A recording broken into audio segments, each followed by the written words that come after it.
Then I realized, and these people, by the way, that I'm talking about were at that time had done more trips, were more experienced than me. And then I realized over time, no,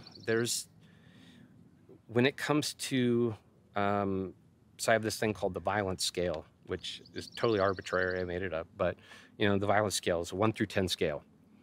And, for me back then, it was like, start with 1. And if 1 doesn't work, you go to 2. And if 2 doesn't work, you go to 3, and then once it works, then you stop. And what I eventually learned is that every number in between 0 and 10 is risk that you're taking on to go through those numbers. For me to truly have no risk, I come in at a 0. As soon as I know it's going to be violent and that switch is flipped, I go to 10.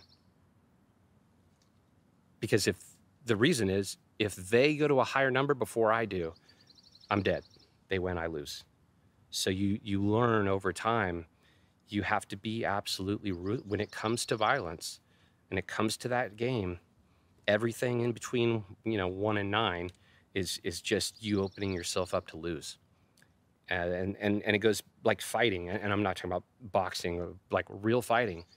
I always say, and look, I'm not a martial artist, but I always say the first rule of fighting, same thing as the first rule of gunfighting, same thing as the first rule of war: cheat. There's no honor in death.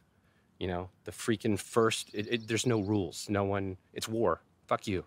Like, that's the reality of it. And it's a horrible reality.